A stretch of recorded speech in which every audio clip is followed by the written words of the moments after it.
మన VVIT university, absolute discipline, absolute education.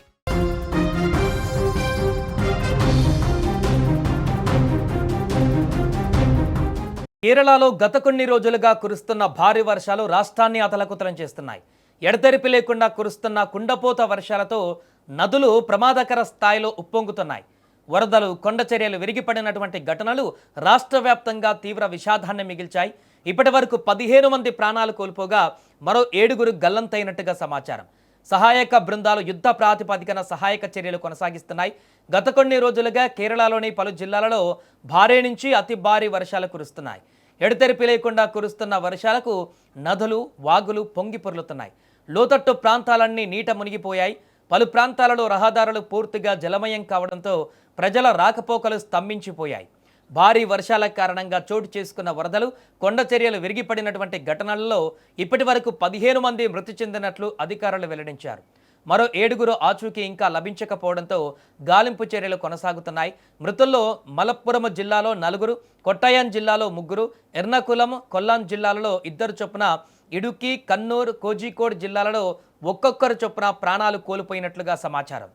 ఇక ఈ ఘటనలు రాష్ట్ర వ్యాప్తంగా తీవ్ర విషాదాన్ని మిగిల్చాయి. భారీ వర్షాల ప్రభావంతో వందలాది ఇళ్లు దెబ్బతిన్నాయి.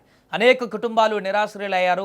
మరోవైపు వ్యవసాయ రంగం పైన కూడా తీవ్ర ప్రభావం పడింది. సుమారు 165 హెక్టార్లకు పైగా పంటలు దెబ్బతిన్నట్లుగా అధికారులు అంచనా వేస్తున్నారు.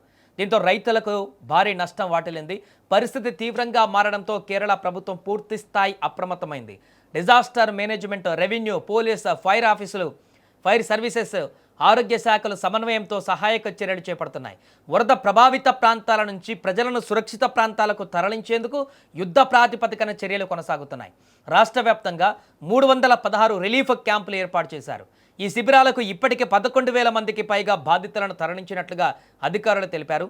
క్యాంపుల్లో బాధితులకు ఆహారం, తాగునీరు, వైద్య సేవలు, అవసరమైన మందులు అందిస్తున్నారు. భారీ వర్షాల తర్వాత అంటువ్యాధులు ప్రబలే అవకాశం ఉండడంతో ఆరోగ్య శాఖ ప్రత్యేక చర్యలు చేపట్టింది. రిలీఫ్ క్యాంపులలో పరిశుభ్రతపైన ప్రత్యేక దృష్టి పెట్టడంతో పాటు వైద్య బృందాలను అందుబాటులో ఉంచింది.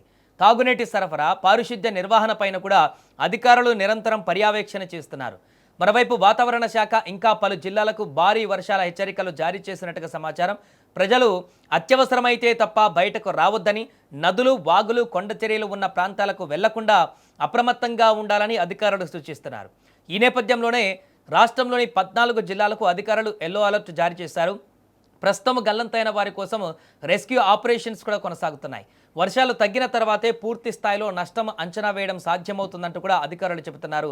కేరళలో పరిస్థితిని రాష్ట్ర ప్రభుత్వం ఎప్పటికప్పుడు సమీక్షిస్తూ అవసరమైన అన్ని చర్యలు కూడా తీసుకుంటుంది. గతంలో కేరళలో నెలకొన్నటువంటి పరిస్థితులు మనం చూసాం. భారీ వర్షాలు, వరదల నేపథ్యంలో ఏర్పడినటువంటి వయనాడ్ లాంటి ప్రమాదకరమైనటువంటి ఘటనలు అక్కడ ఉన్న నేపథ్యంలో ఇప్పుడు వస్తున్నటువంటి భారీ వర్షానికి, అక్కడ నెలకొన్నటువంటి వరద ప్రభావానికి ప్రజలందరూ కూడా తీవ్ర భయాందోళనకు గురవుతున్నటువంటి పరిస్థితి ఉంది. ఏ క్షణాన ఏం జరుగుతుందో, ఎక్కడ కొండ చర్యలు విరిగిపడతాయేమో అనేటువంటి ఆందోళనతోటి ఇప్పుడు ప్రజలందరూ కూడా అక్కడ బిక్కుబిక్కుమంటూ గడుపుతున్నారు.